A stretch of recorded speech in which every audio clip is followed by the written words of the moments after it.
It can be seen that in both the baseline and risk scenarios, the COVID-19 externality will cause a recession considerably deeper than the one caused by the 2008 financial crisis, which had serious repercussions worldwide.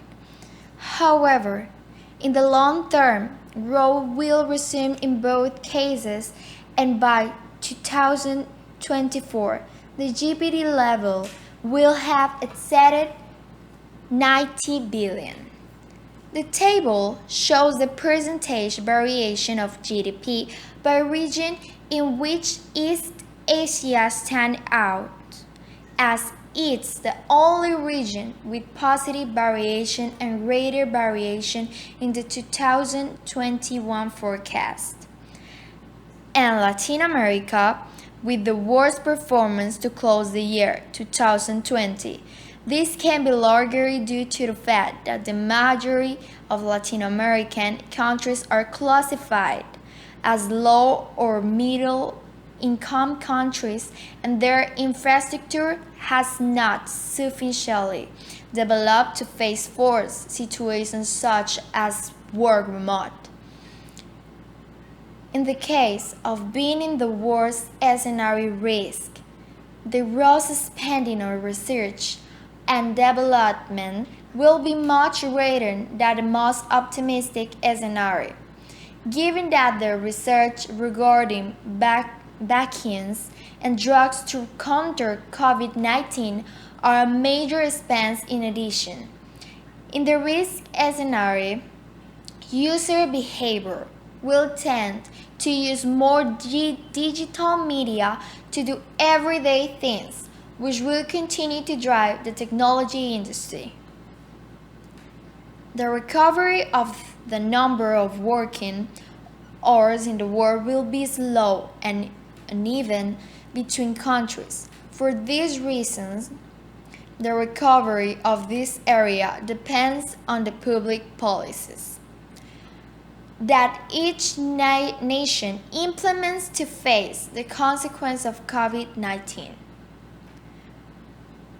Regarding public debt, it can be seen that a greater increase will be analyzed for both advanced and emerging economies than that which occurred in 2009 and 2010. This clearly shows that the negative impacts that are expected to cause of COVID-19 are more significant than those of the financial crisis of 2008.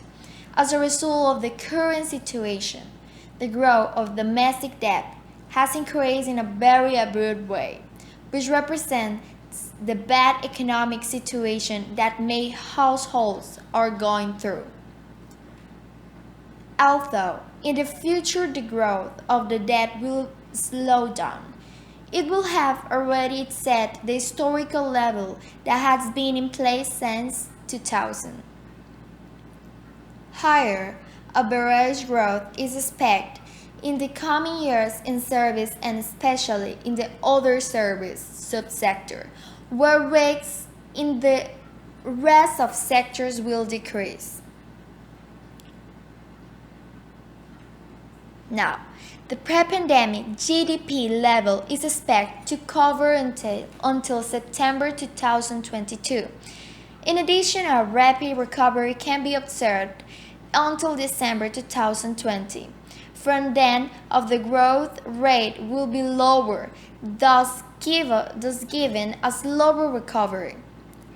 In this graph, it can be seen that a sharp drop in GDP is expected for this compared to the previous year.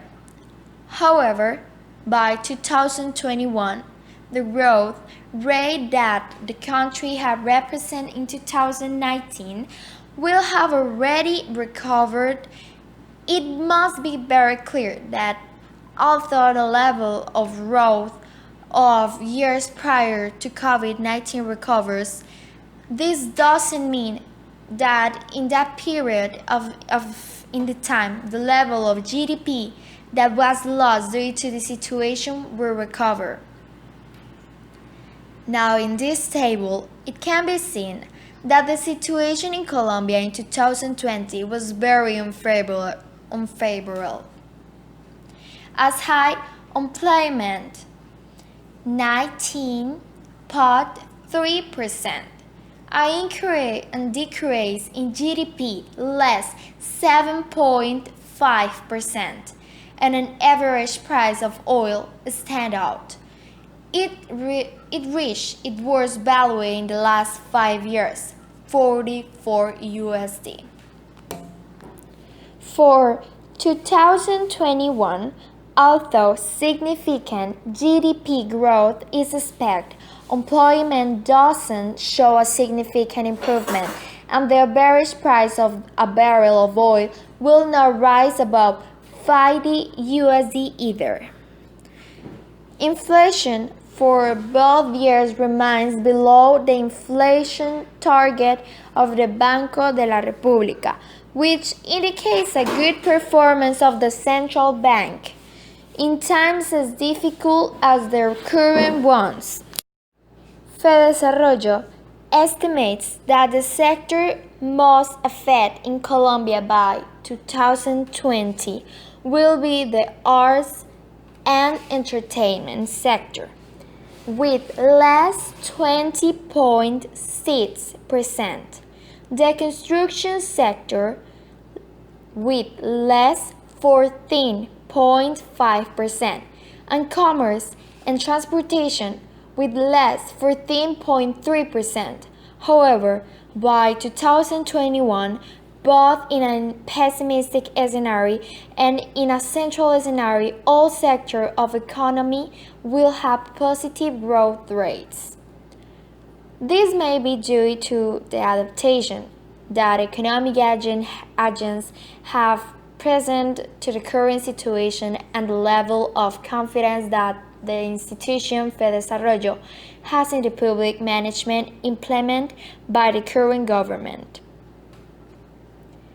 The average ticket increased 7%. In e-commerce, the average sales grows because there is a such broader offer of products or service that a consumer can see in one place.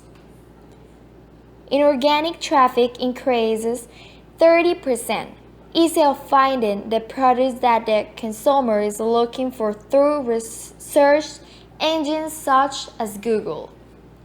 The number of people who reach the shopping cart increased by 67%. This is because in an e-commerce platform, the same product can be previewed from different stores. The conversion rate increased by 54%. This happens because people are more confident as online purchases become more and more common. Approved transactions increase an average 25%.